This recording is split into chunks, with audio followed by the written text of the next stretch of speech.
और शुरुआत 10 बजे की 10 ब्रेकिंग के साथ। पहली ब्रेकिंग, संसद के शीतकालीन सत्र का आज 12वां दिन है। आज भी दोनों सदनों में हंगामे के आसार है। कल जगदीप धनखड़ के खिलाफ विपक्ष के अविश्वास प्रस्ताव पर जमकर हंगामा हुआ। राज्यसभा के सभापति जगदीप धनखड़ के खिलाफ विपक्षी दलों द्वारा अविश्वास प्रस्ताव लाने के फैसले पर राजनीतिक गहमागहमी तेज है। विपक्षी दलों का आरोप है राज्यसभा में नहीं दिया जाता उन्हें बोलने का उचित मौका।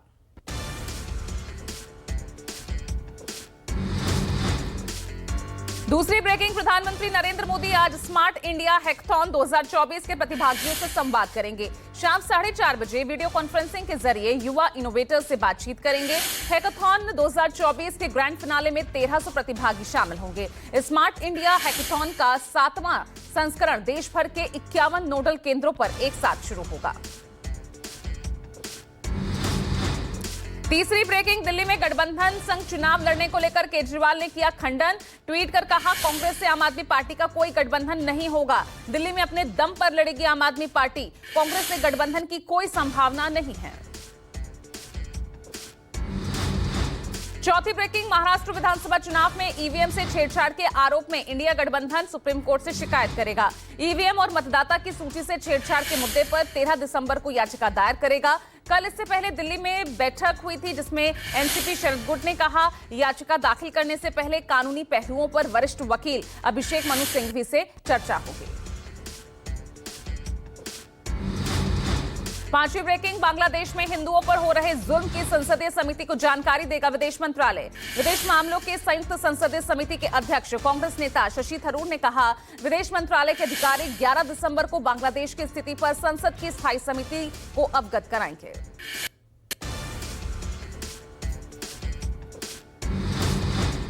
छठी ब्रेकिंग, दिल्ली शराब नीति केस में सुप्रीम कोर्ट करेगा मनीष सिसोदिया की जमानत शर्तों में ढील पर सुनवाई। सुप्रीम कोर्ट ने सोमवार को कहा कि वो आम आदमी पार्टी के नेता मनीष सिसोदिया की उन याचिकाओं पर सुनवाई करेगा जिनमें जमानत की शर्तों में ढील देने का अनुरोध किया गया है।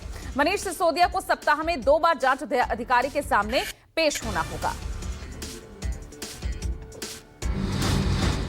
सातवीं ब्रेकिंग, अपनी मांगों को लेकर शंभू बॉर्डर पर डटे किसानों का ऐलान। 14 दिसंबर को फिर दिल्ली कूच करेंगे किसान। 101 किसानों का जत्था दिल्ली की तरफ बढ़ेगा। एमएसपी समेत कई मांगों को लेकर शंभू और खनौरी बॉर्डर पर किसान इकट्ठा होकर दिल्ली कूच करेंगे। किसानों ने आंदोलन के दूसरे चरण में कई संगठनों से एकजुट होने की अपील की है। आठवीं ब्रेकिंग, भारतीय रिजर्व बैंक के नए गवर्नर के रूप में संजय मल्होत्रा की नियुक्ति। नए गवर्नर के रूप में संजय मल्होत्रा आज पदभार संभालेंगे। सरकार में रेवेन्यू सेक्रेटरी रहे संजय मल्होत्रा आरबीआई के 26वें गवर्नर बने हैं। इससे पहले संजय मल्होत्रा सरकार के रेवेन्यू सेक्रेटरी रह चुके हैं और मौजूदा गवर्नर शक्तिकांत दास का कार्यकाल भी आज खत्म हो रहा है।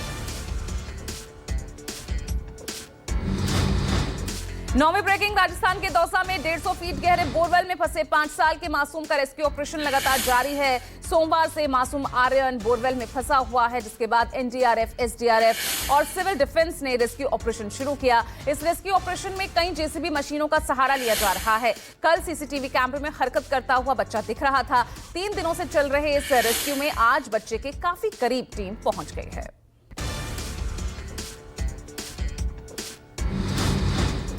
10वीं ब्रेकिंग, जम्मू कश्मीर से लेकर हिमाचल प्रदेश, उत्तराखंड तक ताजा बर्फबारी से मौसम का मिजाज बदल गया है। ऊंची पहाड़ी वाले इलाकों में बर्फ की सफेद चादर बिछ चुकी है। श्रीनगर, कठुआ, लाहौल स्पीति, शिमला, मनाली, उत्तराखंड के कई इलाकों में भारी बर्फबारी देखने को मिली। पहाड़ी इलाकों में ठंडी हवाएं तेजी से चल रही है, जिसके चलते कई क्षेत्रों में तापमान 0 डिग्री से भी नीचे रिकॉर्ड किया गया।